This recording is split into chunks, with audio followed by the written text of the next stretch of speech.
আরে দেখে একদম হাত দেবে না তুমি। তোর তোর জ্বালা করছে, ডাক্তারখানা নিয়ে যাবো। কেন এরকম করছো? অযথা এত ব্যস্ত কেন হচ্ছো? আর ডালটা শাড়িতে পড়েছে, হাতে অল্প একটুই পড়েছে। আর টেবিলেও তো অনেক ডাল পড়েছে, আমি মুছে দিই। থাক, তোকে কিচ্ছু করতে হবে না, আমি মুছে নিতে পারবো। আবার তো কাজ করতে গিয়ে কাজ মারাবি আমার। মা, তুমি পার্বতী দিদির সঙ্গে এরকম ভাবে কথা বললে? আর যদি পার্বতী দিদির জায়গায় আমার কোনো বন্ধু বান্ধব আসতো, তাহলে তুমি কি এরকমই ব্যবহার করতে? আমি ওকে এখানে নিয়ে এসেছি, আমি ওকে পছন্দ করি বলে, তাই সামান্য একটা অ্যাক্সিডেন্টের জন্য তুমি এরকম ব্যবহার করলে ওর সঙ্গে? বেশ, আমারই ভুল। খুশি?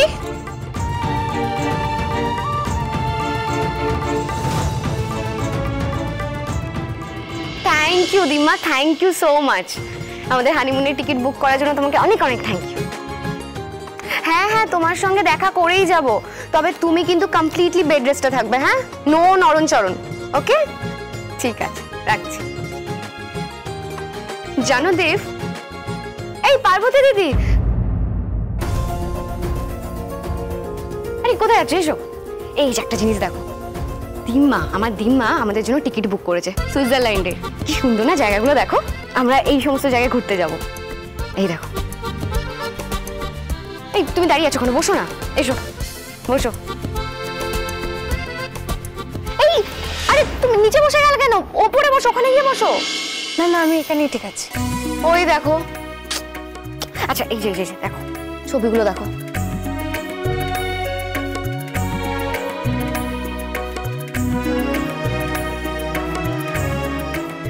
দেব, দেখো দিম্মা কি ভালো অ্যারেঞ্জমেন্ট করেছে না আমাদের জন্য। হ্যাঁ, ভালোই হলো। অ্যাটলিস্ট কয়েকটা দিনের জন্য এখানকার সমস্ত টেনশন, ঝামেলা এসব থেকে দূরে থাকা যাবে। বলছি, ভালোই তো হলো। তোমরা কটা দিনের জন্য বাইরে থেকে ঘুরে এসো। হ্যাঁ, মনে রেখো, হানিমুন জীবনে একবারই আসে। চেষ্টা করবে এই দিনগুলো যেন তোমার জীবনের শ্রেষ্ঠ সময় হয়। আচ্ছা, ছবি তুলবে কিন্তু প্রচুর, কেমন?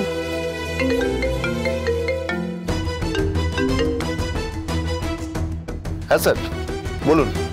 হ্যাঁ দেব, বলছিলাম যে ওই যে 3 জন ক্রিমিনালের কথা মনে আছে তো, যাদের শহরে দেখা গেছিল? হ্যাঁ, ওই 3 জন তো, যাদেরকে ট্রেস করা যাচ্ছে না। ওদের আবার শ্যাম্পুগুলো দেখা গেছে, আর ইনফরমেশন অনুযায়ী ওরা ওখানে কিছু টেররিস্টের সঙ্গে যোগাযোগ করছে। তো আর কিন্তু দেরি করা যাবে না, তুমি অ্যাজ সুন অ্যাজ পসিবল শ্যাম্পুগুলো রওনা দাও।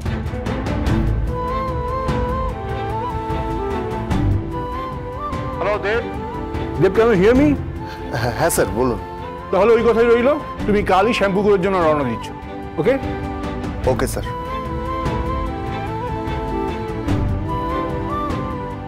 দেব, দেব কি হয়েছে? হ্যাঁ, এনিথিং সিরিয়াস? 3 জন ক্রিমিনাল শ্যাম্পুকুরে গিয়ে গা ঢাকা দিয়েছে। ওদেরকে ধরতে আমার কালই ওখানে যেতে হবে। শ্যাম্পুকুর? দেব, তুমি না ছুটিতে আছো? আমি জানি আমি ছুটিতে আছি, কিন্তু আমাদের প্রফেশনে এরকম সিচুয়েশনে ছুটির কোনো কথা বলাই যায় না। তার মানে আরো আর পার্বতীকে কিছুদিনের জন্য হলেও আলাদা করা গেল না? দেব, তোমার কাছে প্রফেশনটাই বড় হলো? মানে? মা আমার কথাটা শোনো। তোমার তো নিজের বউয়ের প্রতিও একটা ডিউটি আছে। তুমি বুঝতে পারছো না যে তুমি কাজটাকে ইম্পর্টেন্স দিতে গিয়ে তুমি যে তোমার বউয়ের প্রতি ডিউটিটাকে অস্বীকার করতে পারো না?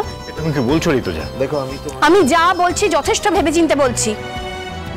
আমি বুঝতে পারছি তুমি কি বলছো, আর পারো কি এক্সপেক্ট করে সেটাও আমি জানি, কিন্তু দেশের জন্য ডিউটিটা আমার কাছে সবার আগে। দেশের জন্য ডিউটিটাই তোমার কাছে সবার আগে হলো, তোমার বউয়ের প্রতি তোমার কোনো ডিউটি নেই? সেটা তোমাকে পালন করতে হবে না? শোনো দেব, আমার মেয়ের মন ভেঙে দেওয়ার কোনো অধিকার তোমার নেই। মা আমার কথাটা শোনো। দেখো, আমিও ভীষণ ডিসঅ্যাপয়েন্টেড, কিন্তু দেবকে দেবের ডিউটিটা তো করতে হবে বলো। আর ওই প্রফেশনে এসছে আমার ইচ্ছে রাখার জন্য, আর বাকি রইল হানিমুনে যাওয়ার কথা, সেটা তো পরেও হতে পারে বলো।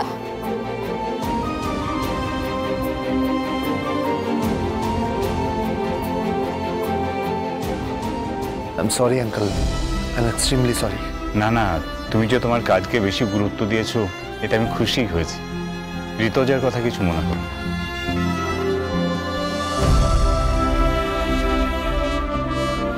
সরি পারো। It's okay. দেখো হানিমুনে যাওয়া তো আর ফুরিয়ে যাচ্ছে না, পরে যাওয়া যেতেই পারে। It's okay.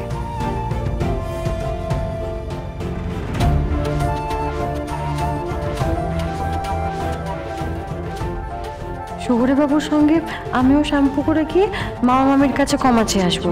উনি নিজের কাজ করবেন, আমি আলাদা থাকবো। তারপর ওনার কাজ হয়ে গেলে আমি চলে আসবো। কিন্তু শহুরেবাবুকে তো বলতে হবে আমায় শ্যাম্পু করে নিয়ে যেতে। এ বলে বাবা, তুমি সামলে নাও না। হ্যাঁ ঋতুজা, বলো। দিদি, ও দিদি, একটা খারাপ খবর আছে। খারাপ খবর মানে? দেব আর পারোর হানিমুনটা ক্যান্সেল করতে হলো।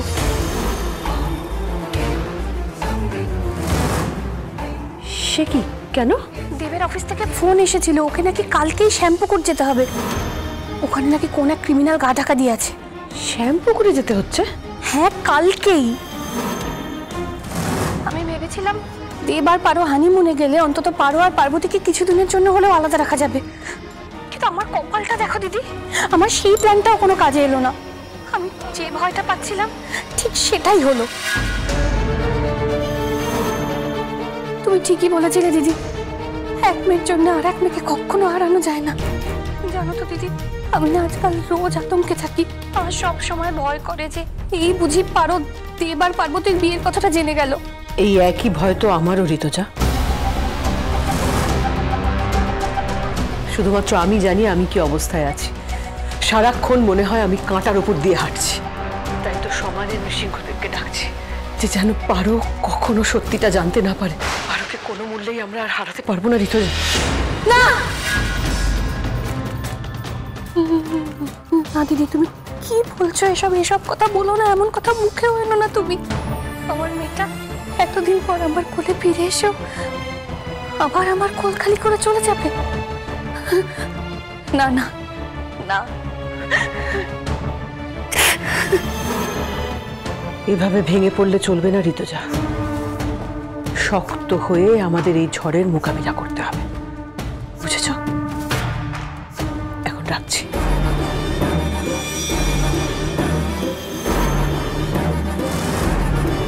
মা, মা তুমি কাঁদছো কেন? আমি কোথায় কাঁদছি? আমি কাঁদছি না তো। মা, আমি বেশ বুঝতে পারছি তুমি কাঁদছো। তোমার কি হয়েছে বলো তো? হ্যাঁ, কিছু না, আসলে তোদের হানিমুনটা এভাবে ক্যান্সেল হয়ে গেল, আমার খুব খারাপ লাগছে রে পারো। তাই তুমি কি লুকিয়ে যাচ্ছ আমার থেকে বলো তো? লুকিয়ে কেন যাব আমি কিছু? তোর থেকে কি যে বলিস না তুই। মা, আমি বেশ বুঝতে পারছি তুমি আমার থেকে কিছু একটা লুকিয়ে যাচ্ছ। ঠিক আছে, তোমার যদি ইচ্ছে না হয় তুমি আমায় বলো না, কিন্তু তুমি কি লুকিয়ে যাচ্ছ সেটা আমি ঠিক বের করেই ছাড়ব।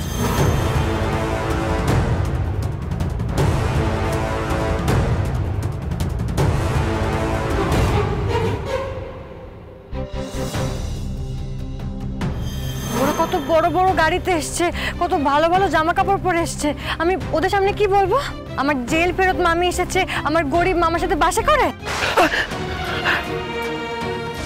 কি গো, তুমি এখনো এসে বসে বসে মালা খাচ্ছ? আরে রাখো এসব। রাখবো মানে কি? আমাকে একটু মন্দিরে যেতে হবে। সব মালা আমি মন্দিরে গিয়ে বিক্রি করতে হবে। এখন নেই কাজ তো খইভাজ। এখন উনি বসলেন এখানে মালা কাটতে।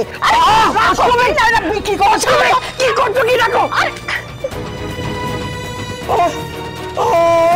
আমি এক্ষুনি মন্দিরে যেতে হবে।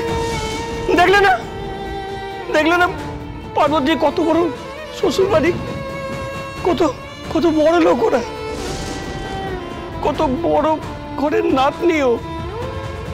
আমরা যদি ওর যোগ্য না উঠতে পারি তাহলে মেয়েটা হচ্ছে অসম্মান হবে গো। কিচ্ছু করতে হবে না তোমায়, কিচ্ছু করতে হবে না। আর এরকম ভাবে বসে বসে চোখের জল ফেলো না গো। তুমি মেনেই নাও না যে ও আর কোনোদিন আসবে না। না না, আমি মানতে পারছি না আমি।